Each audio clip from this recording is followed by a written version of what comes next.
America's richest geopolitical deals were often paid for in blood long before they were ever paid in oil. Flashback to 1973, inflation ripping past 11%, OPEC tightening supply, U.S. debt climbing above $458 billion, Washington scrambling after the 1971 Nixon shock shattered the gold peg. Henry Kissinger stepped into that chaos with a doctrine where civilian casualties, coups, and proxy wars became just another line item in America's strategic balance sheet. And what came next would reshape the price of oil, the fate of nations, and the future Americans are still trapped in today. A gray dawn settles over a fractured world. In the cold light of it, a doctrine begins to form, quietly, almost imperceptibly, inside the mind of a man who would one day redraw the moral boundaries of American power. You can almost see him. A young Henry Kissinger, walking the corridors of post-war chaos, the rubble of Europe still smoking, the air heavy with the scent of burnt currency and broken empires. In 1944, as delegates gathered at Bretton Woods to design the machinery of a new economic order, Kissinger wasn't at the negotiating table, but the architecture built there would become the skeleton of his worldview, a world where the dollar was king, not because it was noble, but because it was tethered to gold. Gold, a metal that for centuries demanded conquest, control, blood. That system, born in a secluded New Hampshire resort, whispered a simple truth. Whoever controls value, controls nations. And whoever controls resources, controls history. But to understand the doctrine that would eventually take root in Kissinger's decisions, you have to step even further back. To 1933, when Franklin Roosevelt seized America's private gold. Overnight, the shimmering backbone of personal wealth became contraband. The one asset citizens trusted more than the government itself was outlawed with the stroke of a pen. Trust was replaced by legal compulsion, and the public learned a lesson empires have always enforced. In times of crisis, morality bends to necessity. This wasn't new. Nearly 2,000 years earlier, in 64 AD, Rome debased the silver denarius, diluting its purity, stretching its value. To keep paying for wars the empire could no longer afford. Bread, armies, stability, all financed by deception. And as the currency weakened, so did the moral limits of the state. Every empire, when pressed to the edge, redraws its ethical borders in the name of survival. Kissinger absorbed these lessons deeply. The collapse of currencies, the rise of strongmen, the brutal arithmetic of power. By the time he entered the Nixon administration, the world was trembling again. Inflation in the United States hit 5.7% in 1970, not the highest in history, but for a country used to post-war stability, it felt catastrophic. Deficits widened, public trust cracked.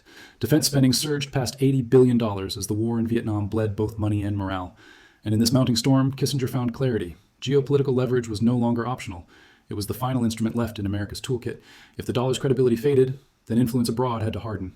Energy, minerals, trade routes, alliances. Stability built not on goodwill, but on strategic dominance. This is where the doctrine turned dark. In the shadowed jungles of Cambodia and Laos, the theory became action. Under the cover of secrecy, more than 500,000 civilians would die, as bombs fell on villages never marked on official maps. Kissinger defended the campaign as a necessary strike against communist expansion, a containment barrier in the Great Cold War chess match. But behind the justification lay the real logic: energy security, resource corridors, regional leverage. To the survival of the American system, these mattered more than the lives beneath the shrapnel. To him, these weren't atrocities. They were consequences. Tragic, yes, but strategically unavoidable. A worldview in which morality could be suspended because the stakes were global, existential, too large for traditional ethics to interfere, pressure mounted from every direction. The Pentagon warned that losing Southeast Asia would expose vital supply lines. The CIA argued that any vacuum would be filled by Soviet influence, tightening Moscow's grip over energy-rich territories from the Middle East to the Pacific. Every memo was a mirror reflecting fear. Every briefing, a reminder that in Washington's inner chambers, the human cost was often an abstraction, a number on a page, weighed against oil shipments, currency flows, and the fragile architecture built at Bretton Woods. In those rooms, Kissinger learned one more thing. Power isn't maintained by compassion. It's maintained by calculation. As he refined this philosophy, the world responded in ways he couldn't fully control. Oil markets trembled, inching toward the volatility that would one day push crude past $90 a barrel. American debt swelled, now towering near 120% of GDP, a warning echo. Resource dependency and global policing had become financial addictions. Proxy wars erupted like old wounds reopening. Ukraine, the Middle East, the Pacific, each one following the same logic he once used to justify bombing countries most Americans couldn't pronounce. Security first, costs later, morality, eventually. Back then, in those early days, few understood the depth of what he was building. They didn't see how ideas forged in the collapse of gold, in the shadows of Rome, in the secrecy of Roosevelt's decree, would evolve into a hard-edged doctrine that treated human life as a variable in a larger equation. They didn't see how the pressure points of inflation, oil, and geopolitical fear would push a nation toward choices it can no longer easily explain.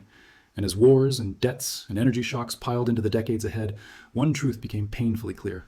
No one realized what this doctrine would unleash. The winter of 1973 arrived with a silence that felt unnatural, like the world itself was holding its breath. Streetlights glowed over empty highways. Engines coughed to life only to stall again, starved of fuel. In cities across America, a strange new ritual appeared at dawn. Miles-long lines of cars stretching into the fog. Families waiting for hours just to buy a few gallons of gasoline. You could smell the desperation in the air, impatience, fear, and something else, the metallic bite of an economy beginning to fracture. Nothing about this moment felt accidental. This wasn't just a crisis. It was a shockwave, engineered far beyond the reach of the people trapped inside their idling cars. To understand how the world reached this breaking point, you have to go back a century. To the Panic of 1873, the Great Rupture. Banks collapsed, railroads failed, credit froze. Commodity shortages triggered panic. Ordinary people found themselves crushed beneath decisions they never made. Then, half a century later, 1929 repeated the pattern, this time with cruelty amplified.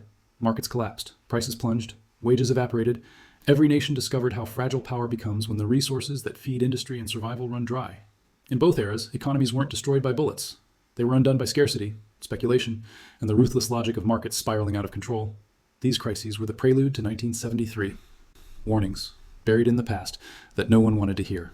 When OPEC cut production by 25%, the world didn't just lose oil, it lost equilibrium. Overnight, crude prices surged by nearly 400%. Tankers slowed, supply contracts shattered, gas stations shut their doors. The United States, once convinced it could power the world, found itself kneeling before a cartel it barely understood. People saw the symptoms on the streets, handwritten signs, no gas today, angry crowds circling pumps, states debating rationing like wartime governments. But behind closed doors, Henry Kissinger saw something different. He saw oil not as a commodity, but as a weapon, a tool of negotiation, a lever of control, a battlefield where no soldier needed to march. Inside Washington, the mood shifted from confusion to strategy. Kissinger launched high-stakes diplomacy with Saudi Arabia, tense negotiations mixing promises, threats, and billion-dollar incentives. Publicly, the administration called for peace and stability. Privately, they drafted energy contingency plans, blueprints for military intervention, seizure of oil fields, forced stabilization of global supply routes if the crisis escalated.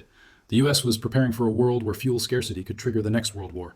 Kissinger understood the stakes. Whoever controlled the flow of oil controlled the future of global power. But the cost of this geopolitical chess game was felt most painfully at home. Inflation tore through the U.S. economy, hitting 12.3%, its highest level since World War II. Mortgage rates surged past 9%. Middle-class families found themselves suffocating under bills that grew heavier each month. For the first time in decades, wages failed to keep up with rising prices. A paycheck was no longer a shield, it was just a delay. Groceries cost more, heating cost more, commuting cost more. Everything felt heavier. With each passing week, Americans realized this wasn't just about oil, it was about their future, their stability, their sense of security unraveling in real time. Washington responded with a diplomacy the public rarely saw, deals negotiated in hotel suites, embassy backrooms, secluded villas in Riyadh.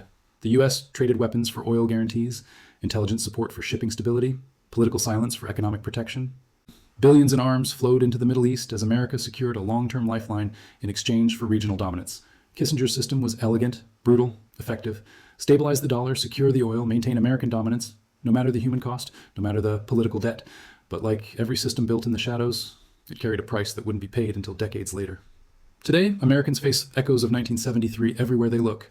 Energy volatility spikes with every conflict. Mortgage stress rises every time inflation breathes too hard. Global supply chains sway under sanctions, warfare, and brinkmanship. Oil still moves markets. Oil still moves militaries. Oil still moves the fate of nations. The cycle didn't end in 1973. It evolved. It embedded itself into the structure of the modern world. And yet, as devastating as the OPEC shock was, history was preparing something even more explosive, something no one in Washington, Riyadh, or those long American gas lines could have imagined. The streets of Santiago carried a strange tension in the winter of 1973, a heaviness, like a storm preparing to break, markets half empty, grocery shelves bare, the distant sound of protests drifting through narrow streets, echoing off stone walls built centuries earlier. Pressure wasn't just rising in the economy, it was rising in the soul of a nation. Chile wasn't just facing an economic crisis, it was standing on a fault line where global politics, financial power, and ideology collided. And far from Santiago's streets and quiet offices in Washington, Chile's fate was being rewritten long before Chileans ever saw the consequences. To understand what unfolded, you have to go back to an older financial story, one that began long before Salvador Allende. In 1907, Wall Street imploded under the weight of speculation. Banks failed, markets spiraled, contagion spread across continents. Ordinary people learned that their futures were tied to decisions made by men they'd never meet. That crash planted a seed. The world needed someone to control the flow of money. 6 years later, in 1913, the Federal Reserve Act turned that seed into an institution, a central bank, with the power to shape national destinies through interest rates, liquidity, and credit. This was the quiet beginning of a world where economic policy could topple governments as effectively as an army. By the time Chile entered the 1970s, that machinery was fully formed. Inside Chile, crisis accelerated. Prices surged. Inflation didn't creep. It exploded, soaring beyond 200%. Wages failed to keep up. GDP collapsed by 4.5%. Unemployment climbed. Families stood in lines that wrapped around bakeries. Fuel shortages became normal. A country once proud of its institutions found itself swallowed by chaos. But chaos doesn't just arrive, it's often pushed. Washington funneled $8 million into covert destabilization, money that financed strikes, media manipulation, economic sabotage. This wasn't aid, it was strategy. Henry Kissinger understood that Chile held more than ideology. It held copper. Not a small share, nearly 1/3 of the world's known reserves, copper-powered industry, electricity, weapons. Whoever controlled Chilean copper controlled a vital artery of the modern economy. Kissinger would not allow a Marxist government to gain that leverage. Behind closed doors, he calculated risk and consequence with cold precision. Allende's nationalization policies weren't just political experiments, they were structural challenges to U.S. corporate power and global market stability. If Chile proved that a socialist model could control critical resources successfully, others might follow. Economic power might shift away from the West. That was unacceptable. And so the wheels turned, quietly, relentlessly. On September 11th, 1973, the storm finally broke. Tanks rolled into Santiago. Jets screamed over La Moneda Palace. Gunfire echoed through the city as General Augusto Pinochet seized control. The coup was swift, brutal, decisive. With Allende gone, Chile wasn't just reconstructed politically, it was re-engineered economically. Markets were torn down and rebuilt in the image of Western neoliberalism, pensions privatized, banks deregulated, foreign capital unleashed into the country like a flood.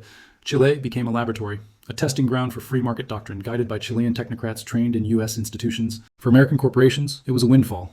Profits surged, access to copper stabilized, investment opportunities multiplied, but every gain came with a cost the Chilean people paid alone. Thousands disappeared, taken in the night, tortured, executed. Tens of thousands more lived with permanent fear. The price of economic restructuring wasn't measured in dollars. It was measured in human lives. Markets rallied. Families mourned. And even after the dictatorship ended, the consequences didn't fade. The systems built in that era, resource dependency, foreign influence, deregulated finance, became templates, repeated across the developing world. The same logic that once justified intervention in Chile now shapes supply chains in 2025. Nations rich in lithium, copper, cobalt, and oil find themselves trapped. Political instability, inflation shocks, currency pressure, and the quiet reach of global powers protecting their strategic interests. Chile in 1973 isn't just a Cold War story, it's a warning, a demonstration of how easily economic policy becomes a weapon, a reminder that when great powers fight for resources, it is never the powerful who bleed first.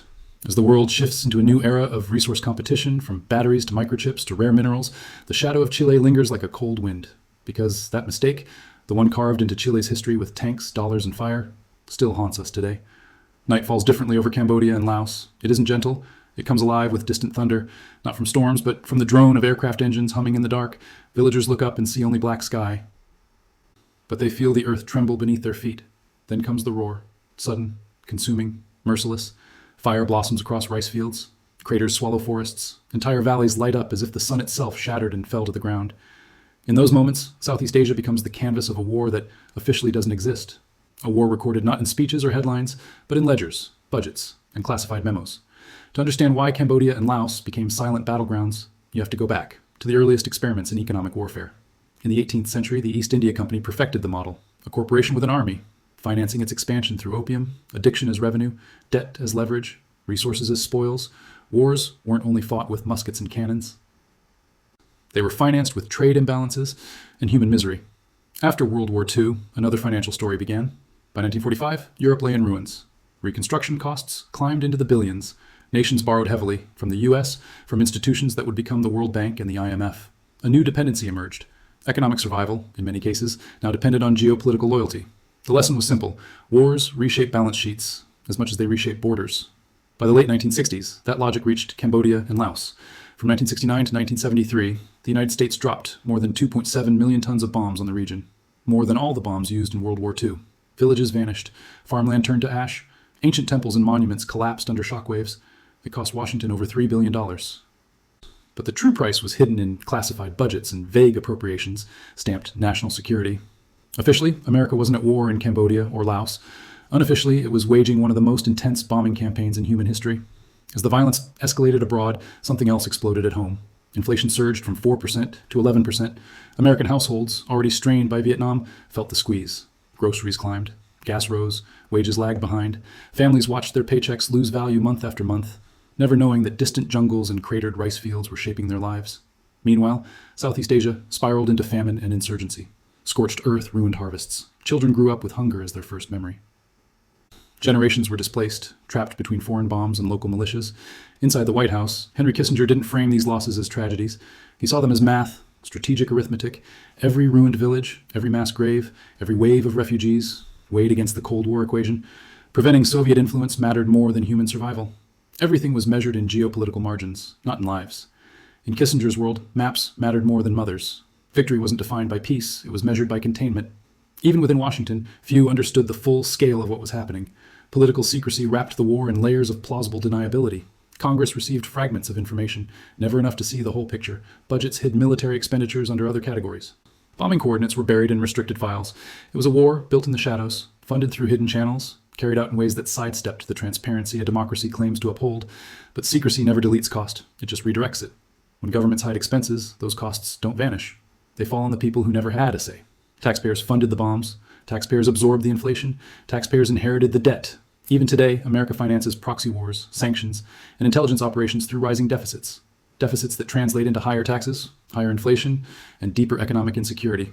The machinery behind modern conflict still operates the same way it did in the 1970s, quietly, strategically, out of sight.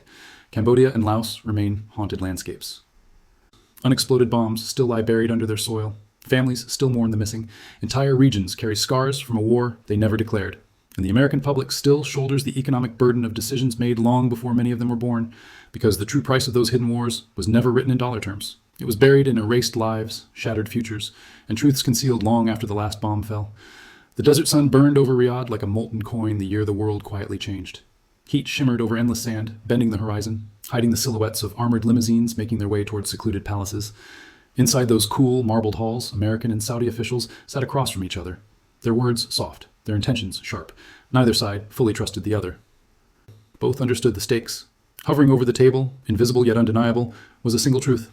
In 1971, the United States lost something priceless, and its entire financial empire was now at risk. The gold tether was gone, and without a replacement, the dollar was bleeding strength. To understand why that moment mattered, you have to go back again, back to 1694, the creation of the Bank of England. It wasn't founded to protect wealth, but to control it. Its architects knew empires aren't built only on armies. They're built on the ability to issue debt, manage currency, and regulate trade. The pound became the world's reserve currency, not because Britain was the most moral, but because it controlled the flow of money. Then came 1944. World War was ending. At Bretton Woods, delegates from 44 nations agreed to a new system. The US dollar would be tied to gold. Every other major currency would be tied to the dollar. It was elegant, powerful, absolute, until Nixon ended gold convertibility in 1971. Overnight, the system became unanchored. Confidence slipped. Foreign nations rushed to redeem dollars for physical gold. The US couldn't keep up. What would back the dollar now, if not gold? That question haunted Washington. Inflation rose, trust fell. The entire architecture of post-war American power began to crack. Kissinger understood the urgency. The US needed a new foundation, something every nation needed, something no economy could function without. There was only one candidate: oil. In 1975, after years of diplomacy hardened by the 1973 oil crisis, the US struck a deal with Saudi Arabia. Oil would be priced exclusively in US dollars. Any nation wanting to buy crude, the lifeblood of modern civilization, would first have to buy dollars. The effect was immediate: global, permanent demand for the dollar. By extension, renewed demand for US debt. The world needed dollars again, and therefore it needed America. This decision stabilized US Treasury demand. It allowed Washington to run deficits that would have destroyed other nations. Between 1970 and 1975, US deficits ballooned from $6 billion to $66 billion, 10 times higher. Yet the dollar did not collapse. Nations bought American debt not because they trusted US discipline, but because they needed the currency to power their economies. The petrodollar had become a life support system. But the deal did more than secure currency dominance. It opened up a new era of political leverage. Oil revenue recycling, where Saudi petrodollars flowed back into US bonds and Western banks, tied Saudi fortunes to Wall Street. That web of money enabled billions in arms sales, extended US influence across the Middle East, and empowered sanctions that could strangle adversaries without a single shot fired. The dollar had become a weapon, cleaner than war, cheaper than occupation, far more obedient than gold. Yet beneath that stability, fragility grew. The system relied on fragile assumptions: Saudi loyalty, global oil dependence, no viable rival currency. And today, those assumptions are breaking. China and Russia actively build systems outside the dollar. Energy deals priced in yuan and rubles grow. Sanctions push nations toward alternative payment networks. Central banks reduce their dollar reserves. Trust erodes quietly. and then all at once. For the first time since the 1970s, petrodollar supremacy is in question. For Americans, the risk is massive. If global demand for dollars falls, inflation rises. Imports become more expensive. Borrowing costs climb. A system built to sustain U.S. supremacy transforms into a pressure chamber, squeezing the citizens it was supposed to protect. The safety net created in 1975 can unravel as quickly as the gold standard did in 1971. Back in those Riyadh palaces, no one imagined that. They believed they were securing stability. They were actually building a narrow bridge over a global canyon. History has a way of exposing hidden weaknesses. Long after the architects are gone, the petrodollar wasn't just a deal, it was a lifeline. And lifelines, once strained, can snap without warning. Night fell hard over the island of Timor, the kind of night that swallows both sound and light. Villagers huddled in darkness, holding children, holding sacks of grain, holding memories of a life that seemed to vanish overnight. In the distance, the thrum of Indonesian helicopters grew louder, the blades cutting the humid air like a threat. Then came the explosions. Houses burned, fields turned to smoke, families scattered under skies that offered no protection. East Timor wasn't supposed to be a battlefield, but it became one, not because of something its people did, but because of where it sat on the map, at the crossroads of oil routes, geopolitical interests, and the price of staying useful to American power. To understand why East Timor became expendable, you have to look back at earlier collapses, moments where weakness invited exploitation. In 1931, the sterling crisis shattered faith in the British pound. Nations that depended on London's financial stability suddenly found themselves exposed. The collapse didn't stay inside banks. It seeped into politics, into foreign policy, into the ambitions of stronger powers ready to fill the vacuum. Decades later, in 1997, the Asian financial crisis repeated that pattern. Currencies imploded overnight. Governments fell. Millions slipped into poverty. IMF packages came with strings attached. Privatizations, austerity, and the quiet transfer of assets to foreign investors. In each case, the same truth emerged. When economies weaken, sovereignty becomes negotiable. East Timor faced that reality in 1975. Indonesia invaded. Over 100,000 Timorese were killed, one of the worst proportional death tolls of the 20th century. And it didn't happen in isolation. It happened with a nod from Washington. In the decade that followed, U.S. arms sales to Jakarta exceeded $500 million. Every rifle, every helicopter, every armored vehicle, backed by a calculation made far from Timor's shores. For Kissinger, Suharto's Indonesia was more than a regional partner. It was a cornerstone of U.S. interests in Southeast Asia. Indonesia's location was everything, sitting astride key maritime routes, controlling lanes vital for oil shipments and strategic cargo. Supporting Suharto secured an anti-Soviet anchor at a time when Cold War tensions burned on multiple continents. In that equation, East Timor became collateral, small enough to sacrifice, large enough to send a message. The moral price disappeared behind the curtain of strategy.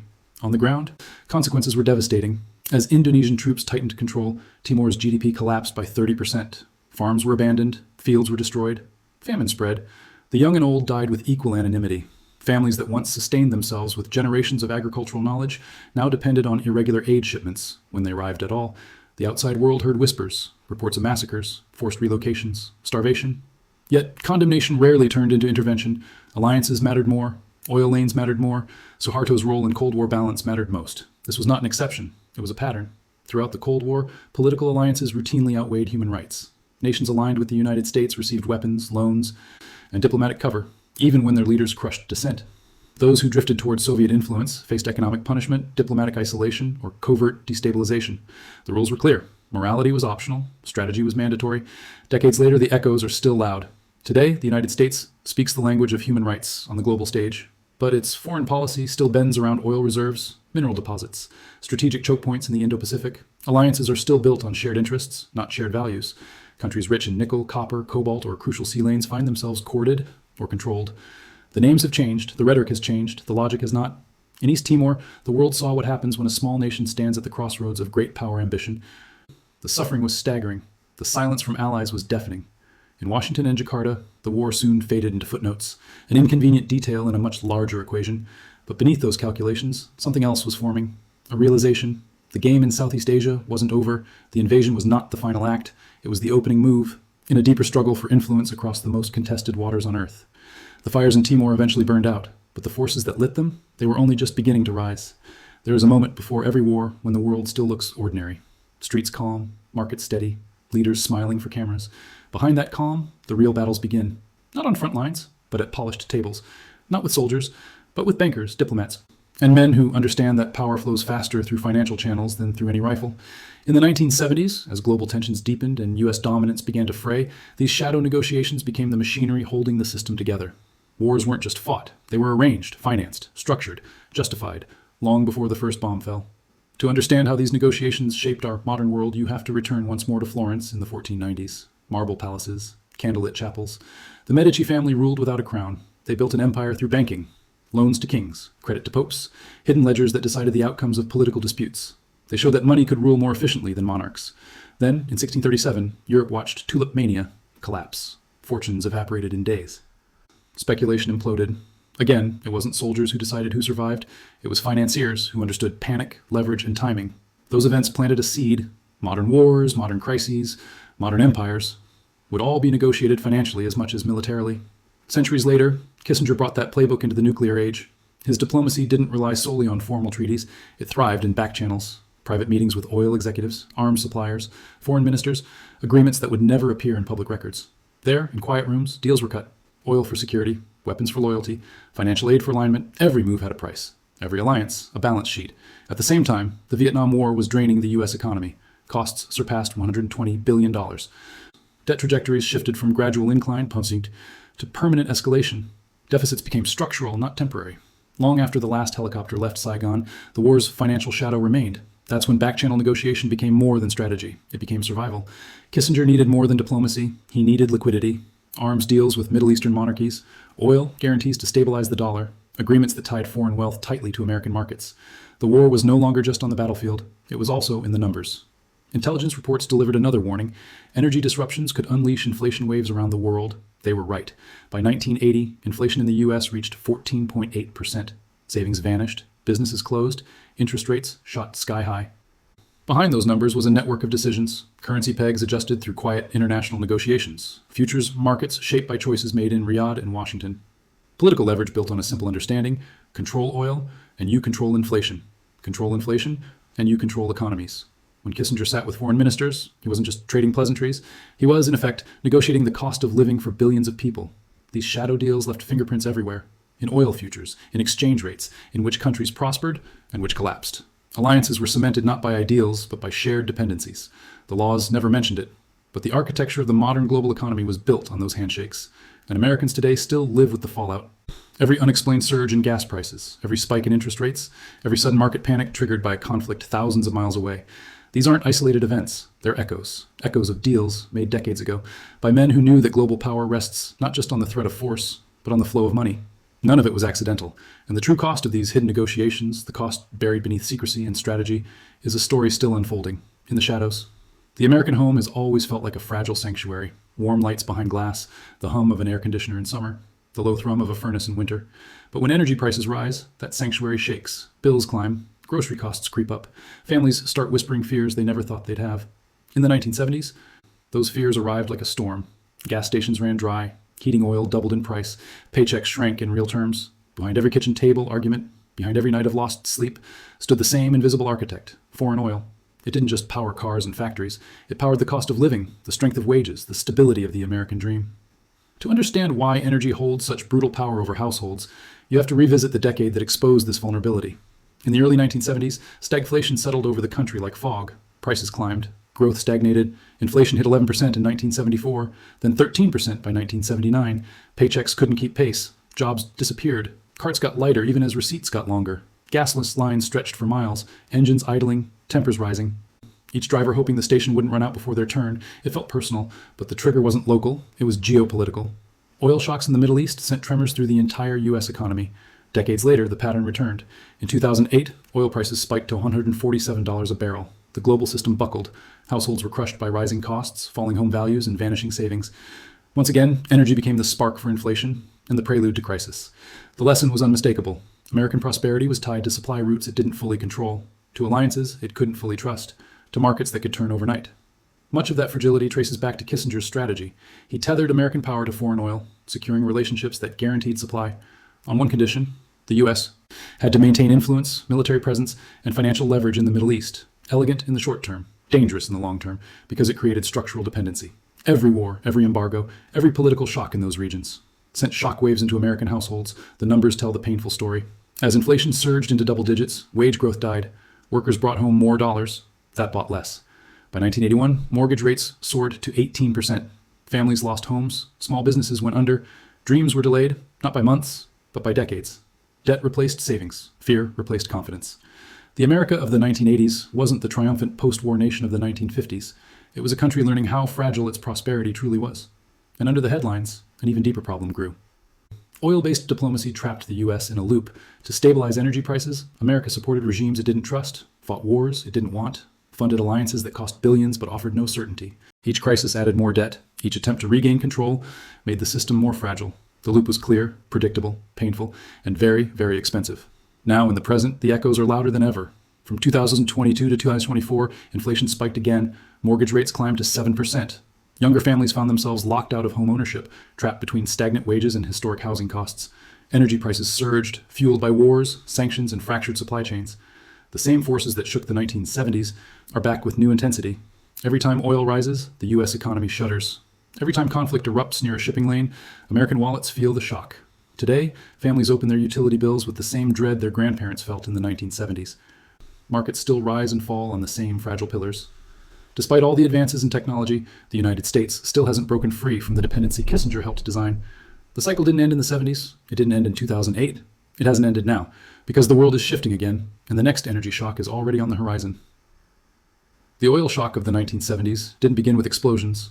It began with silence. Gas stations shuttered, factories dimmed. Ordinary people watched their world change without warning. In corporate towers, it sounded very different. There, the air was loud with celebration, with deals, with a hum of opportunity. While millions tightened their belts, a small circle of corporations and political elites stood before the greatest wealth transfer of their time. In crisis, winners always emerge, and they rarely look like the people standing in line for fuel. To see that divide, you have to revisit other shocks that exposed harsh truths about power. In the panic of 1873, rail monopolies thrived even as banks collapsed and workers starved. Wealth floated upward, the masses sank. In 1919, the Asian financial crisis delivered the same message. Currencies collapsed, wages plummeted, millions dropped into poverty. Yet restructuring deals saved banks, bailed out investors, and allowed foreign buyers to scoop up assets at a discount. In every crisis, elites turned instability into leverage. The oil shocks were no different. As prices surged, U.S. oil giants saw profits jump 200 to 300%. Gas lines wrapped around blocks, but inside skyscrapers, profits soared. Crude shortages meant higher margins. Fear justified new pricing. In the same era, defense contractors thrived. Chaos justified spending. Defense contracts expanded by over $20 billion. Every escalation overseas meant revenue growth at home. Tanks, missiles, jets, surveillance, all pouring into volatile regions under the banner of security. Soldiers died. Families grieved. Share prices climbed.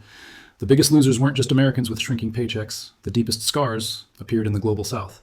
The Philippines saw its GDP fall by 7%, Brazil by 5%, Turkey by percentage. Schools closed, hospitals cut services, businesses folded, inflation shredded savings like paper. Governments turned to international lenders, desperation turned into dependency. Loans arrived, but with terms that stripped sovereignty. Privatized industries, opened markets, handed control of national assets to foreign interests. Nations traded pieces of their autonomy just to survive. Throughout this, rich countries solidified their positions. Oil producers gained leverage. Major financial institutions expanded their reach. Multinational corporations embedded themselves deeper into fragile economies. The world sorted itself, once again, into the same two categories, those who bend crises to their will and those forced to bear their weight. Within the U.S., the story was the same. Workers watched real wages fall. Unemployment lines lengthened. Foreclosures rose, but corporate profits grew. Lobbying power intensified. Policy bent around boardrooms, not living rooms. The people paying the highest price were never the ones signing the contracts. Today, those patterns haven't vanished. They've deepened. Wealth concentration has reached heights not seen since the Gilded Age. Corporate influence shapes policy. Energy volatility sends inflation through the economy again and again.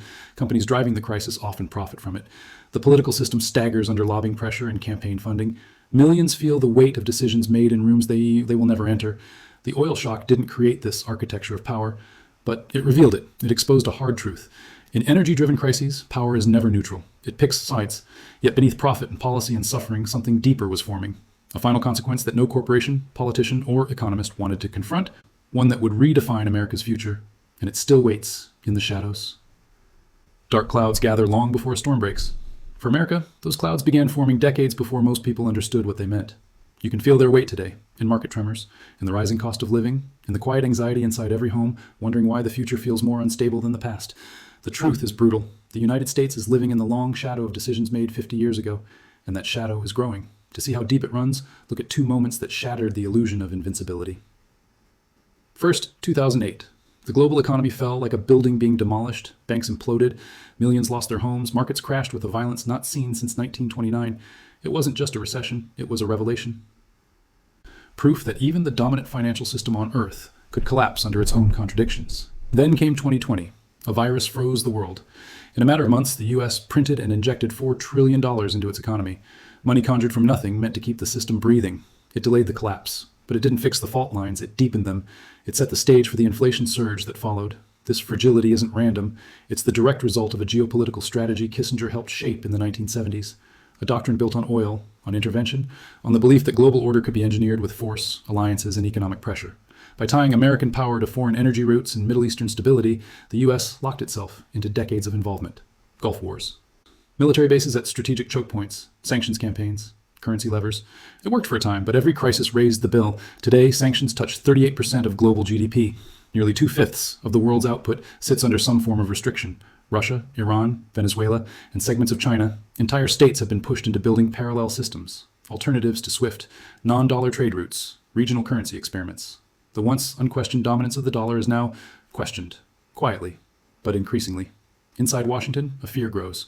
What happens when the world no longer needs the dollar the way it used to? At home, the numbers paint a stark picture. U.S. debt races toward $35 trillion. Deficits sit above 6% of GDP, levels once reserved for wartime emergencies. Oil volatility strains the economy. Every spike in price shakes the dollar's foundation. Ordinary Americans stand in the crossfire. Inflation eats into savings, wages stagnate, housing becomes unreachable. Every grocery bill, every gas receipt, every mortgage payment carries the fingerprints of decisions made decades earlier.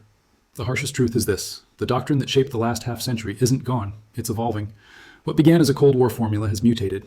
Now it's about chips, data, rare minerals, undersea cables, and digital currencies. The same methods, intervention, leverage, coercion, are being redeployed on new terrain. Different battlefield, same rules. And the world around the US has changed. Rising powers carve out their own orbits. Old allies hesitate. Nations rethink tying their fate to a currency issued by a country drowning in debt. The shadow of past decisions stretches across continents now, into boardrooms, parliaments, living rooms. It touches every pump, every interest rate hike, every frantic headline about Russia, China, or the Middle East. 50 years ago, the architects of American strategy thought they were building permanence. But what they built requires constant pressure, constant intervention, constant grip, because the moment that grip weakens, the whole system starts to tremble. And now, for the first time, that grip is slipping. The world is moving toward a confrontation that the old doctrines can't contain. The storm that's coming won't wait for America to get ready. And when it breaks, it will challenge everything the nation believes it controls.